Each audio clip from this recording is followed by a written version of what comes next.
A monk named Anek resides in a futuristic version of Bangkok. He spends his days traversing the streets alongside his robotic assistant, iBuddy, with the aim of gathering as many donations as possible. One day, while passing through a neighborhood populated by the less fortunate, he observes a group of children distributing alms and food to the homeless. However, as soon as they complete their charitable acts, they promptly check their balances on the widely used AI service known as Ultra, which rewards users for aiding those in need. The teenagers celebrate the substantial points they have accrued, leaving Anek with feelings of disappointment and bitterness. Concurrently, news outlets report that it has been a year since Ultra began transforming the perception of Buddhism. On this particular day, a significant event is occurring at the corporation's headquarters, where the system's creator, Neo, addresses the audience. He notes that many individuals have distanced themselves from religion in contemporary society, viewing it as outdated, irrelevant, or even corrupt. Neo attributes this shift to certain factions that have sullied religious beliefs and weakened people's faith. Nevertheless, he asserts that religion remains vital and necessary, proposing a solution to rejuvenate faith. The Ultra program, along with its merit-based point system,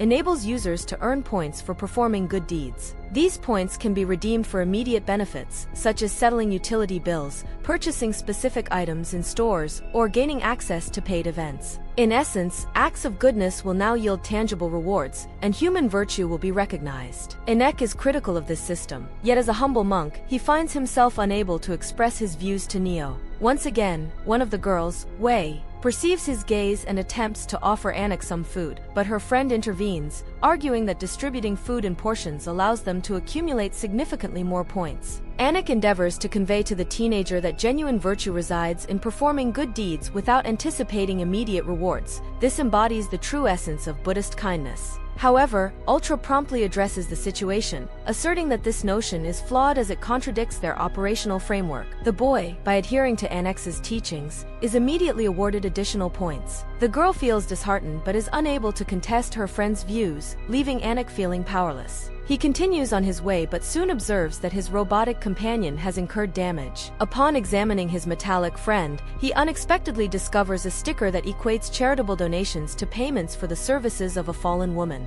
Outraged, Anek is approached by two of his fellow monks, who remark on his continued conversation with the robot. One monk expresses anger over this, while the other sees no issue, noting that some individuals converse with animals without question. The first monk insists that robots are merely metal refuse with no emotions, unlike cats or dogs. The second monk reminds him that Anek was once an engineer at a prominent company, which accounts for his affinity for machines. The monks reveal their daily collection, which, it must be acknowledged, is rather meager. A few bags of rice and flowers are nearby, and a man lying down activates his device, where a news program reports that due to Ultra's rising popularity, attendance at Buddhist sermons has dwindled, leaving monks without alms. Those around appear eager to perform good deeds, but only for a price, thereby elevating materialism. However, the government expresses gratitude towards the Ultra project, highlighting that it has ignited a surge of kindness. The nation is presented with a chance to progress, and even government representatives are utilizing the service. Neo expresses his belief that the more positive actions taken, the greater the benefits for all.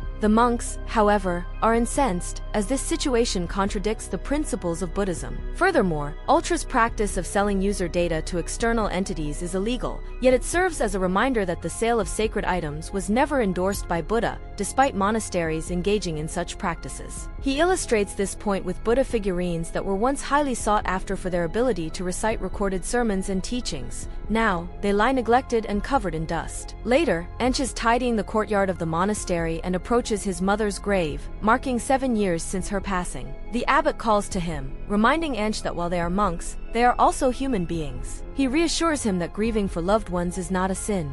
Ench is filled with questions and senses that the world is urging them toward transformation. The inquiry persists. What transformations will they undergo following these alterations? The abbot had counseled Ankh to reflect deeply on this matter while the sounds of an Ultra advertisement reverberated throughout the city that evening. Ankh ventured out in search of a new circuit board for his robotic companion, iBuddy, and visited a shop in the market. Unfortunately, such models had been discontinued long ago, and the shopkeeper could only provide spare parts from an outdated traffic control robot, refusing to offer any discount. The only viable solution would be Ultra points, which Ankh, for obvious reasons, lacked. Unexpectedly, a man stepped forward to assist him, Ankh recognized him as his former colleague, Adam. After completing the purchase, they proceeded to Adam's workshop, where he revealed that he had left the company a year after Ankh's departure. Adam had established his own startup and had once considered inviting Ankh to collaborate on coding a new project. He had been developing a simulation of brain activity for parents, capturing their memories and embedding them into a chip. The outcome was a plush bear designed to provide comfort to children, akin to that of their parents, and these toys were now in high demand. However, Ankh viewed this endeavor unfavorably, believing it further alienated children from their parents, a trend already prevalent. During their conversation, Adam produced an ultra device that a client had gifted him and urged the monks to adapt. Otherwise, they risked being overshadowed by emerging technologies. Conversely, he remarked that Buddhism had endured for millennia, making it improbable that it would succumb to artificial intelligence. Adam also expresses his discontent with using Ultra, readily transferring it to Anch, who is eager to experiment with the device at the temple. Anik utilizes Ultra and subsequently posts a negative review of the merit system, which surprisingly earns him points. This confounds him, as he discovers that Ultra is indifferent to the nature of the review. It merely requires that a review is submitted, indicating it cannot differentiate between positive and negative feedback. The following day, as Anik strolls through the streets, he is approached by Wee, who offers him food and apologizes for the previous day's events. At that moment, Wee's companion urges her to accompany him, claiming they will accumulate fewer points without her. However, she declines, asserting that teenagers have become overly fixated on point accumulation. Frustrated, the boy seizes her arm, but Wee manages to break free and hurls her Ultra into the water when the boy injures Wei. Unexpectedly, iBuddy comes to the girl's defense. Summoning all its strength, it pushes the aggressor and strikes him with its manipulators. Anik, taken aback, watches for a brief moment before intervening and pulling the machine away from the boy. Later, Adam repairs iBuddy and realizes that the robot has retained much of Anek's programming. The assault on the boy was a precautionary action, as it was originally designed as a traffic control robot. Anik promptly employs Ultra to lodge a complaint, and after navigating through numerous automated responses and operators, he receives a call from customer service requesting his presence at their headquarters to meet Mr. Neo in person. The men make their way to the Ultra office, where everything is adorned in gold, leaving the monk in awe. However, upon exiting the elevator, they unexpectedly find themselves in a modest home, greeted by a couple who implores Anik to guide them to salvation. In exchange, they offer their house and car as a donation to the temple, falling to their knees in desperation. A teenage boy observes the scene from behind a door, while Anik appears visibly unsettled by the couple's fervent plea, only for them to suddenly become motionless.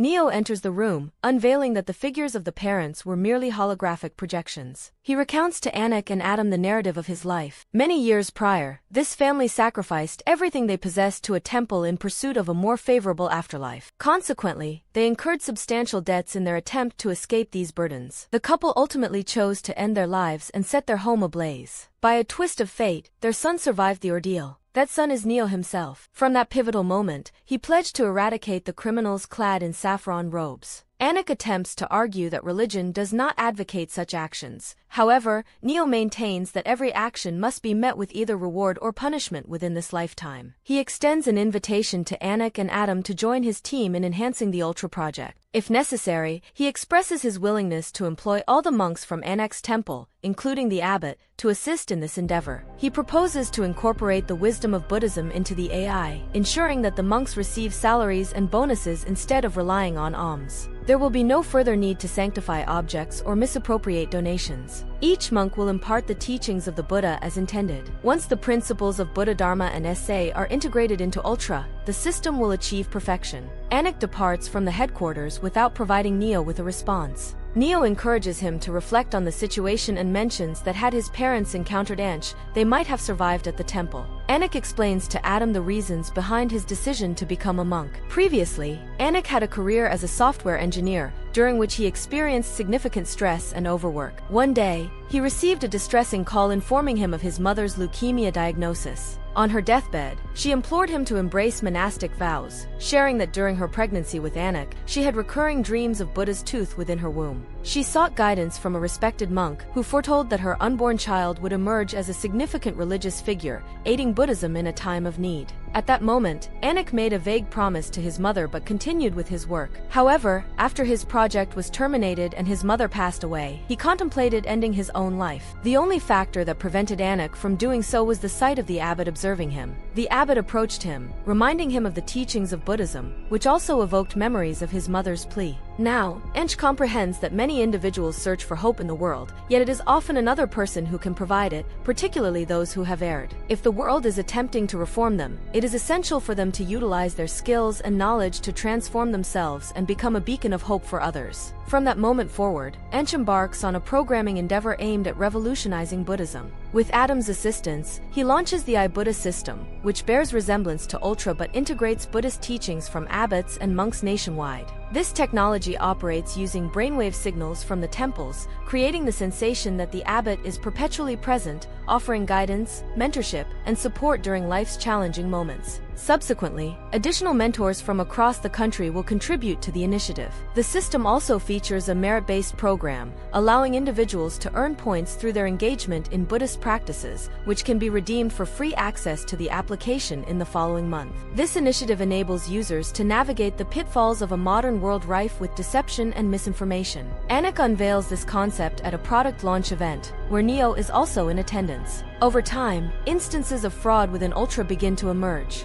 A couple, for instance, feigned assistance to elderly individuals crossing the street on a daily basis, accumulating points in the process, only to discover that the elderly were, in fact, actors. This deception allowed the couple to amass a considerable sum of money. Such occurrences create difficulties for Neo. In contrast, I, Buddha, am thriving. There is no longer a necessity to seek out monks, present them with offerings, or await an audience with an abbot. Individuals can now access various versions of sermons and prayers, swiftly locating the one that best suits their needs at any moment. Ench finds contentment in fulfilling his mother's wishes, and the system rapidly gains immense popularity. However, one day, everything unravels. A mob of furious individuals storms the temple after witnessing the abbot's thoughts, which expose his inappropriate advances towards a young woman. It becomes evident that this was not an isolated event. Stunned, Ench, accompanied by Adam, confronts the abbot. It is disclosed that this incident occurred many years prior, during the abbot's adolescence, before he took on the monastic life. Adam realizes that the incident arose from the unfiltered use of the abbot's brain waves. He expresses remorse, acknowledging his failure to uphold the monk's integrity. However, the abbot insists on his sole accountability, believing that consequences inevitably follow one's actions. He presents himself as a humble monk, prepared to face the outraged crowd. The abbot steps forward to seek forgiveness, enduring their shouts and being pelted with objects. A week later, the religious council advises the suspension of the Iba service, leading to a sharp decline in the sales of I, Buddha.